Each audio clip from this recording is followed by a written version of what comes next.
안녕하십니까. EQTV 세 번째 시간을 맡게 되었습니다.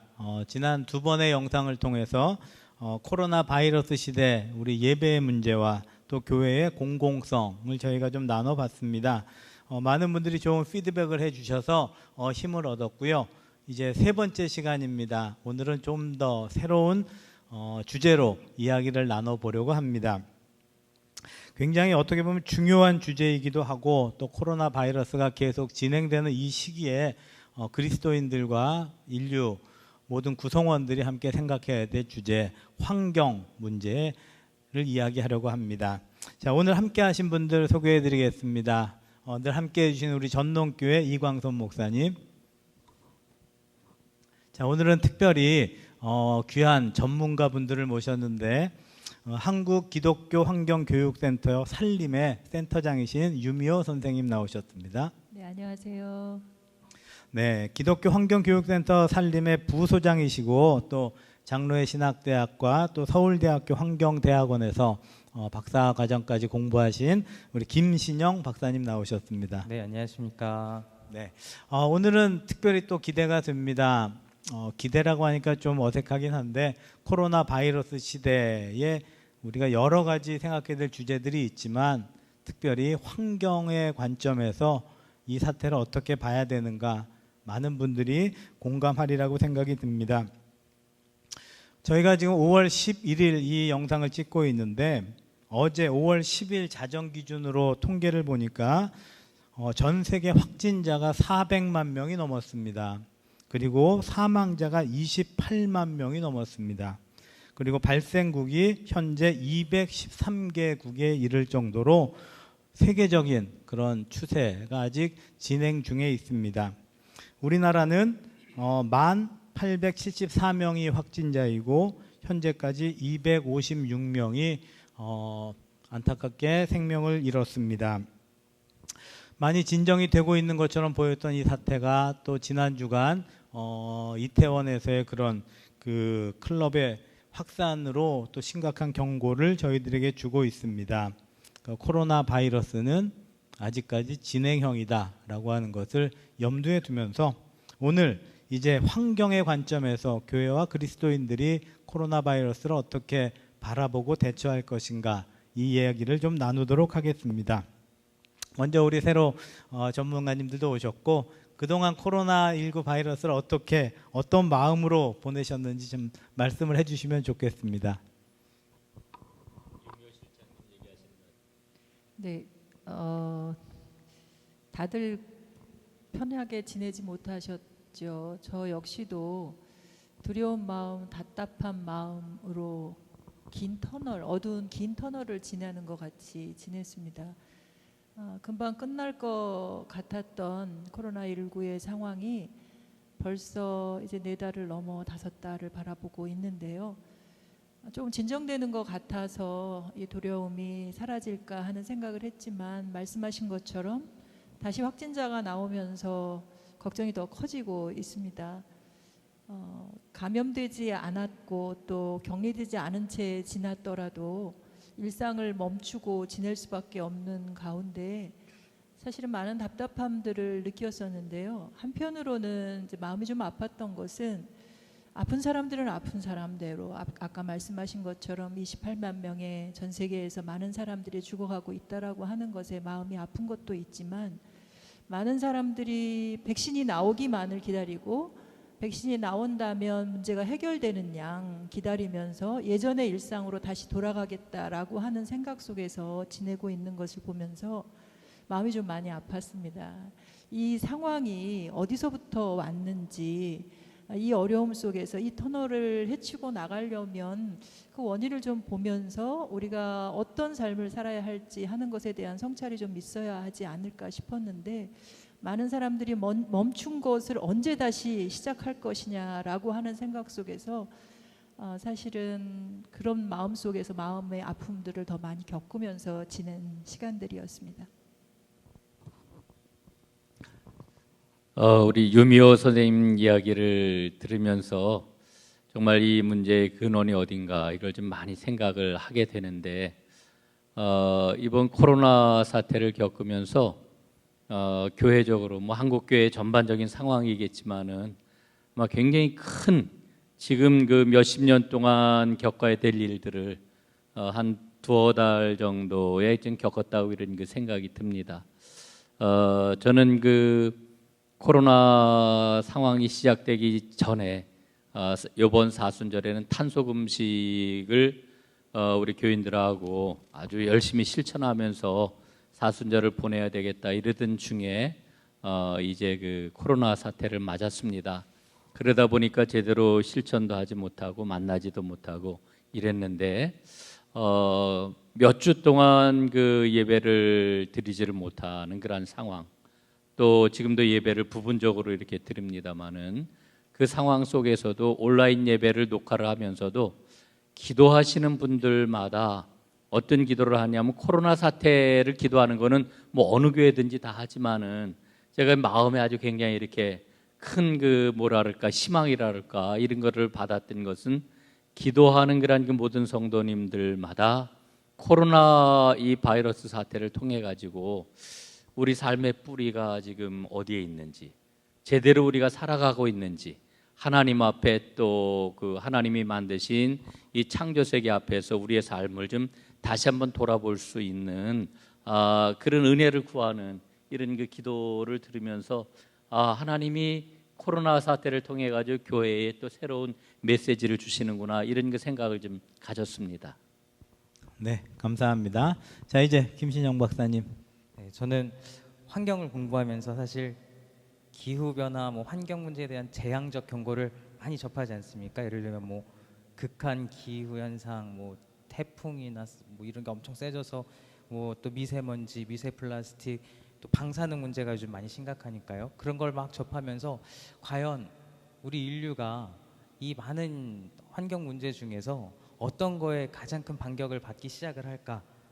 근데 전염병은 사실 크게 제 생각에는 그 순위권 안에 안 들어 있었는데 갑자기 코로나가 터지면서 이제 전염병에 찬 걸로 전 세계가 사실 마비되다시피 한 이 사건을 목격하면서 굉장히 놀랐습니다. 후쿠시마 원전이 터졌을 때도 전 세계적으로 이 정도는 아니었거든요. 그리고 또 뭐 놀라기는 했고 그랬지만 전 세계가 이렇게 마비되거나 많은 피해를 당하거나 그러진 않았고, 또 최근에 일본이 방사능 오염수 바다로 해양으로 그 내보내겠다, 방출하겠다 입장을 내보냈을 때도 사실 분노한 사람들이 극히 일부밖에 없었습니다. 또 사실 기후 변화나 환경 문제를 이렇게 보면 사람들이 행동을 많이 안 해요. 왜냐하면 관심이 몰라서가 아니라, 그 사실을 몰라서가 아니라 관심을 좀 안 갖고 무관심하려고 하는 어떤 그런 성향들이 좀 있습니다. 근데 코로나도 이거와 비슷했습니다. 처음에 탁 터졌을 때 저 서구 쪽에서는 중국이나 동아시아권에서 일어나는 좀 이렇게 일로 좀 받고 자신들과는 무관한 일로 좀 봤을 수도 있는데, 시간이 지나면서 자기네들한테 이게 탁 닥치니까는 그 시스템, 그 정부의 시스템, 또 그들의 시민 의식의 어떤 부족함, 또 이런 것들이 막 드러나기 시작하지 않았습니까? 이런 걸 보면서 근데 우리나라는 그 신종플루, 메르스 이런 걸 겪으면서 어느 정도 시스템이 좀 돼 있었고, 또 우리의 어떤 시민의식이 잘 합쳐져서 좋은 결과는 나왔지만 저는 한편으로는 이게 좀 운이 좋았다 보는 측면도 있습니다. 왜냐하면 우리나라가 사실 기후변화나 환경 문제에 있어서는 기후 악당이다라고 부를 정도로 대처를 좀 안 하고 있는 측면도 있는데, 이런 면에 있어서 이 전염병이 아니라 우리나라가 좀 준비 안 하고 있는 다른 영역에서 이 문제가 터졌더라면 우리나라의 시스템도 사실 속수무책으로 당하고 많은 피해자가 나오지 않았을까 이런 생각도 해봤고요. 또 이번 사건을 이렇게 보면서 이 지구의 반격이 드디어 시작이 됐구나. 또 이 전 세계가 미처 대비하지 않고 잘 준비하지 못했던 그 부분으로 이제 지구의 반격이 시작되었구나 하는 인상을 받았습니다. 그런데 이 문제조차도 사실 이미 오래전부터 많은 사람들이 예측하고 경고해 왔고, 또 한편으로는 어디선가에서는 이미 일어나고 있던 일인데 우리가 무관심하고 있었던 거죠. 그래서 이게 이제 없던 일이 갑자기 생긴 게 아니라 저 멀리 어딘가에 있던 것들이, 이미 일어나고 있던 것들이 이제 우리 눈앞에 닥쳐오기 시작했구나 하는 그런 어떤 인상을 받았습니다. 목사님 네네.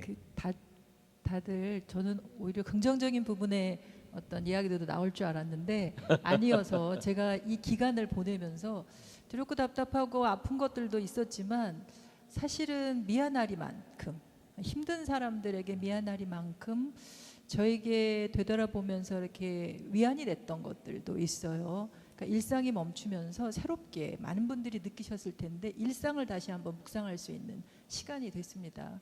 사실 별거 아닌 것으로 의식하지 않고 지내던 것들이 소중한 것으로 다가왔던 그런 일상을 굉장히 소중한 것으로 묵상하는 시간이 있었고, 살림에서는 사실 매달 한 차례씩 하나님 만드신 자연의 말을 걸으면서 계절의 말 걸기를 했었는데 그것을 같이 할 수 없는 상황 속에서 안타까움이 있다가도 사실은 멈추고 있는 가운데 더 작은 것들에 하나님 만드신 작은 생명들에게 말을 걸 수 있는 시간, 창조를 묵상하는 시간을 또한 가졌다고 하는 것이고요. 그리고 그리스도인으로서 고통에 공감하지 못하고 살아온 것들이 있었는데 오히려 앞서 이광선 목사님 말씀하신 것처럼 사순절 기간에 정말 그 더 심각한 단계에 이 코로나19의 상황이 오면서 그 피조물의 고통을 예수님과 고난과 더불어서 함께 묵상할 수 있는 그런 계기가 되었던 것 같아요. 코로나19의 상황이.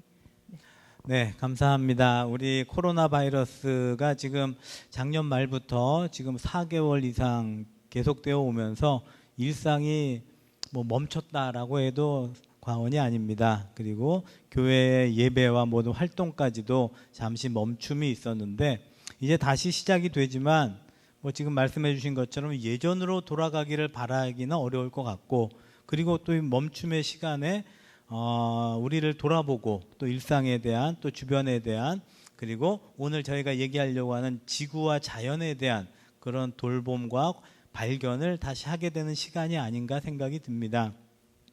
자, 이제 본격적으로 저희 주제에 맞게 이야기를 좀 나누도록 하겠습니다. 그럼 코로나 바이러스가 신학적으로는 이제 두 가지 측면이 있습니다. 이게 인간이 불러온 재앙이다라고 보는 관점이 있고, 또 인간의 죄악과 범죄에 대한 하나님의 징벌이다라고 하는 관점이 있습니다. 뭐 어느 관점이든지 물론 관점에 따라서 대항하는 방식이 다르긴 하겠지만 우리가 살아온 이 땅 자연과 지구를 다시 한번 돌아보는 계기가 됩니다.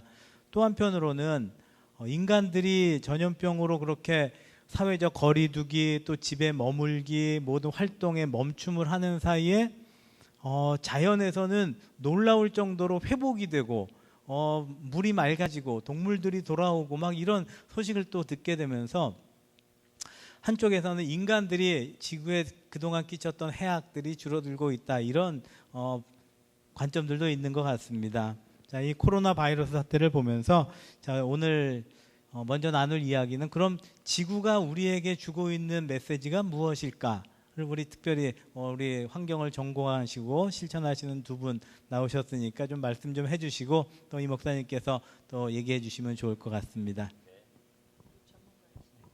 전문가 아니지만 코로나가 처음 터졌을 때 언론도 그렇고 또 우리 여론들도 그렇고 이게 도대체 어디서 시작된 거냐, 그래서 뭐 우한에서 시작했기 때문에 이게 우한 폐렴이다 이런 걸 막 얘기하고 중국 봉쇄 막아야 된다, 또 국내적으로는 마스크, 수급 문제 이런 거에 집중이 너무 모여져 있어갖고 여론도 그렇고 교회 안에서도 그렇고 그런 프레임 안에서 논의가 많이 됐던 것 같습니다. 또 요즘에는 논의의 중점이 또 백신 개발에 또 많이 모여져 있죠. 근데 더 중요한 문제는 코로나19가 어디서 시작됐냐, 뭐 그래서 뭐 어디를 막아야 된다 뭐 이런 게 중요한 게 아니라 우리는 교회는 조금 더 한 발자국 앞서서 한번 생각해 볼 필요가 있을 것 같은데, 이게 왜 이게 우리한테 왔냐고 박지에서 왔다 뭐 이렇게 얘기도 있는데요. 네, 더 중요한 거는 그 오랫동안 인간과 거리를 두고 살았던 야생 동물들, 그러니까 인간의 거리가 이제 지나치게 너무 가까워졌다는 데 문제가 있다는 걸 우리가 좀 볼 필요가 있을 것 같습니다. 이전에는 뭐 밀림, 정글 이렇게 말하면 사실 평생 한번 가보지도 못할 그런 곳이었고, 아프리카 야생동물 이런 거는 사실 다큐멘터리에서나 볼 수 있는 그런 그저 동물들이었는데, 이제는 조금 우리가 시간과 돈만 들이면 정글 밀림에도 다 도로가 나 있고, 옛날 같으면 뭐 그냥 아예 들어갈 수가 없죠. 뭐 이렇게 큰 칼 들고 막 이렇게 하면서 다니고 이랬어야 되는 것인데 이제는 도로가 다 나 있고 또 우리가 다큐멘터리에서나 보던 그런 동물들이 사실 조금만 어떻게 알아보면 먹을 수도 있는 그런 상황에도 왔죠. 그래서 이제 변종 바이러스가 그래서 이제 인류 사회에 이렇게 들어오게 된 것인데 그래서 이 문제는 어디서 왔냐, 어느 나라에서 왔냐 이런 거에 이제 초점을 맞출 게 아니라 우리가 좀 더 창조 신앙, 어떤 생태적 어떤 그런 감수성, 생태적 이해력을 가지고 이 문제에 접근해 보면서 예전 같으면 우리가 그렇게 접할 수 없었던 그들과 너무 밀접하게 그들을 착취하고 그렇게 살아온 그 결과 우리한테 이런 일들이 다가온 것이 아닌가, 이런 초유의 사태가 온 게 아닌가. 게다가 해외여행도 사실 너무 일상화됐잖아요. 그러니까 이제 이게 이렇게 세계적으로 또 빨리 퍼지게 된 것이 아닌가 그렇게 생각을 해봅니다. 네네. 김 박사님 얘기를 들으니까 그 말씀 중에 그 말이 이제 저는 마음에 이렇게 와 닿는데, 이를테면은 예전에는 이 자연 뭐 혹은 정글 뭐 이런 것들이 우리에게는 범접할 수 없는 혹은 가까이 할 수 없는 그런 그 대상이었는데, 이 거리가 없어짐으로 인해 가지고 이 바이러스, 변종 바이러스 문제가 인간에게 다가왔다라고 하는 거는 지금 이제 우리 사고를 좀 바꿔주는 것 같아요.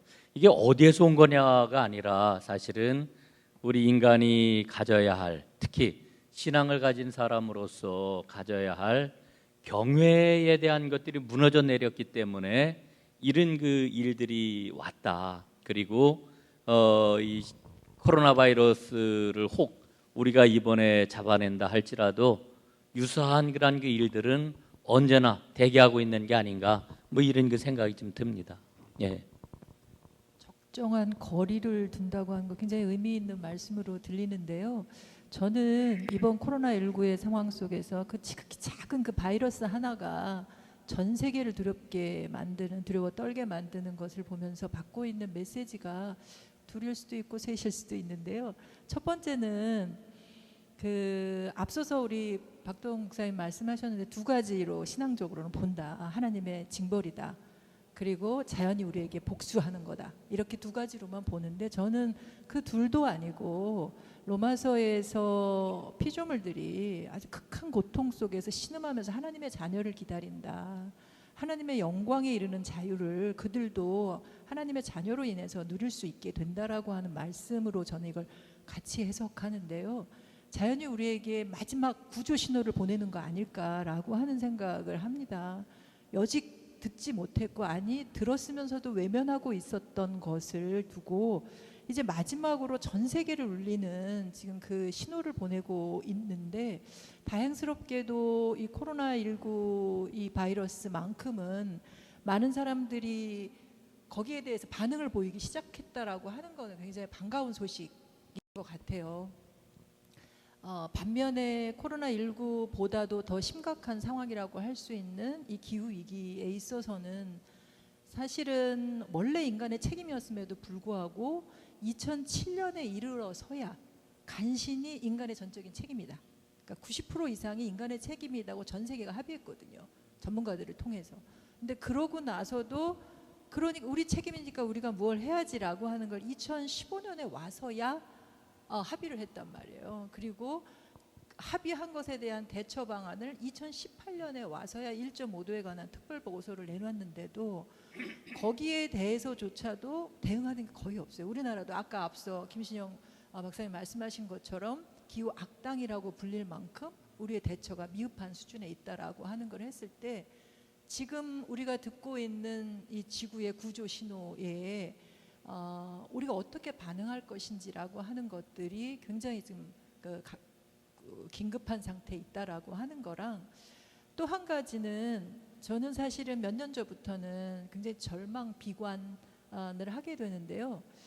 이전에는 희망이 있다. 특히 작은 거에 충성하면 더 큰 일로 우리가 할 수 있게 될 것이고 하나님이 이 문제를 해결하실 거다라고 하는 희망으로 얘기를 했는데, 지금의 이 기후변화에 관해서 예측되는 것, 지금 코로나19의 상황도 기후변화로 인해서 더 부추겨지고 있는 것일 텐데, 그런데 이 지금의 상황을 보면 과학자들이 예측하는 것보다 더 빠르게 지금 상황이 진행되고 있거든요.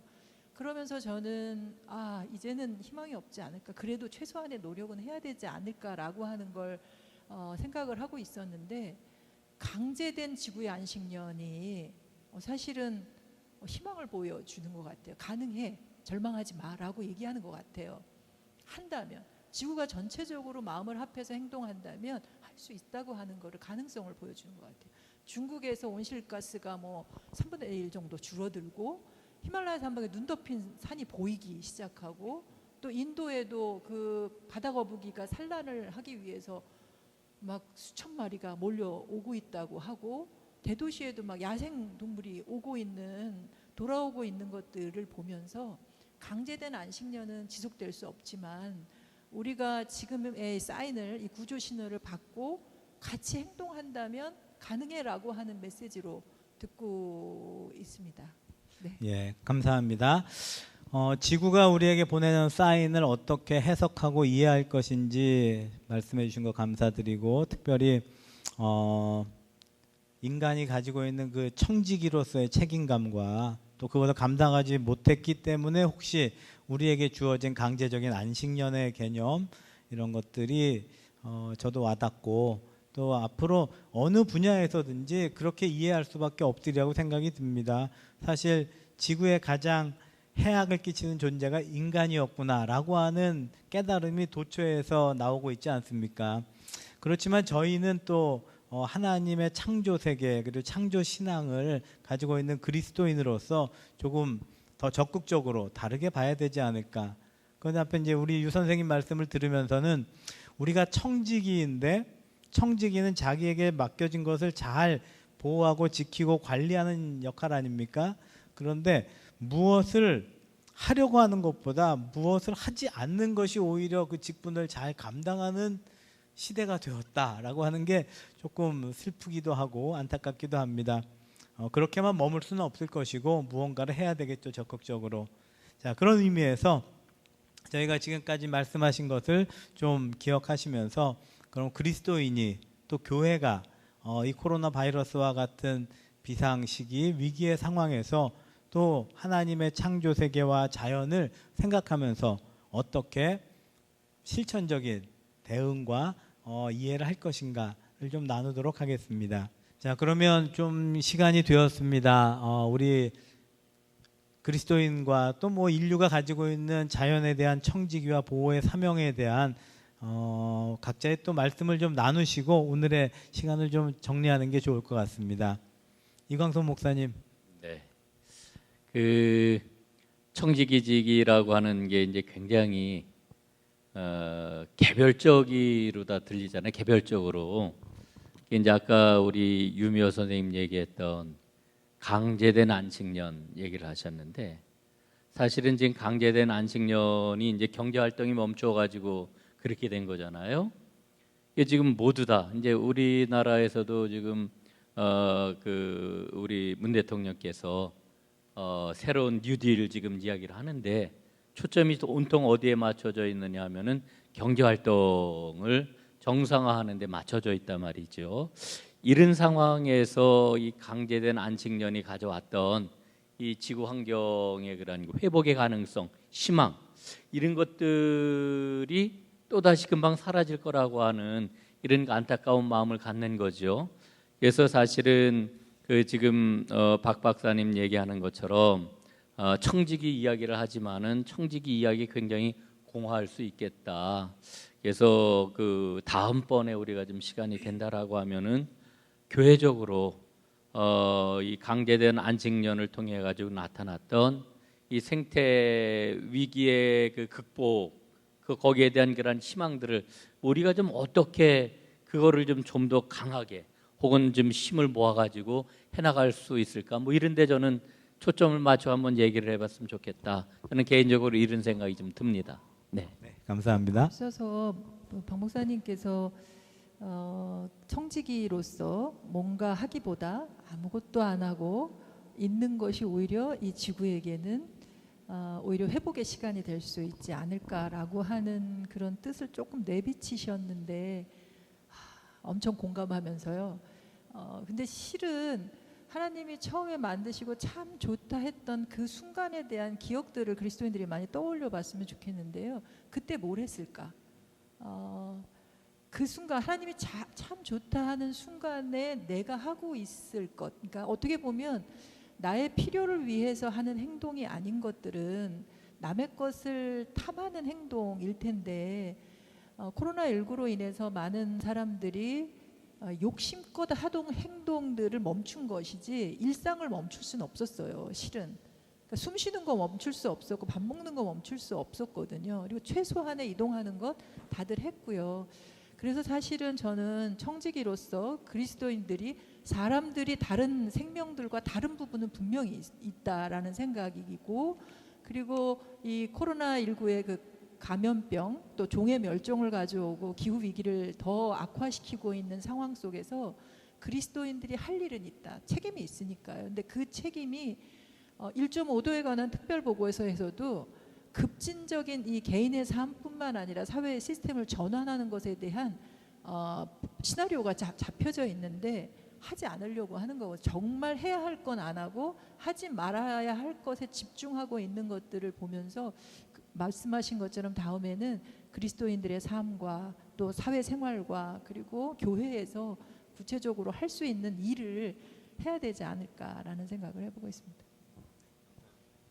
이 코로나 터졌을 때 처음에 사람들이 어디서 온 거냐 그럴 때 박쥐에서 왔다. 그래서 처음에 막 돌았던 영상이나 사진들이 박쥐 스프 먹고 막 이런 걸 보면서 야, 어떻게 저런 걸 먹냐 막 그런 얘기가 많이 나왔고, 또 이게 큰 천상갑, 천상갑 보면서 야, 생선 천상갑 처음 본 사람들도 많을 거예요.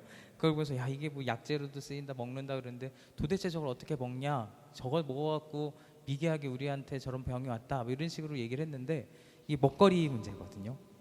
이 우리가 청지기로서 이 세상을 잘 돌본다, 하나님 맡겨주신 세상을 잘 돌본다 할 때 뭘 어떻게 돌봐야 될지 사실 우리 일반 그리스도인들은 뭐 그냥 물 절약하고 전기 절약하고 이렇게 일반적인 수준에서 아는데, 이번 사건을 통해 드러난 게 우리의 밥상만 봐도 우리 밥상에 박쥐가 올라오고 뭐 천상갑이 올라온 건 아니지만 GMO가 올라오고 있고, 석유가 없이는 자랄 수 없는 또 공장식 축산 시스템에서 자란 그 고기들이 올라오고, 또 항생제가 가득한 뭐 계란이나 이런 것들이 올라오는 걸 볼 때 우리의 식탁도 결코 안전하지 않고, 우리의 식탁도 나의 건강, 우리 후세들의 건강을 굉장히 위협하고 있고, 또 이런 전염병에 우리가 굉장히 취약하도록 만들어놓은 이런 시스템을 이미 우리도 갖고 있거든요. 그래서 누가 박쥐 먹는다 이런 거를 비판하고 비난하기 이전에 우리의 밥상은 과연 하나님이 만들어주신 창조 세계를 얼마나 잘 보존하고 그것이 또 거기에 우리의 신앙이 반영되어 있는가, 우리의 소비, 우리의 선택이 다 거기에 반영이 되어 있는 거고. 그래서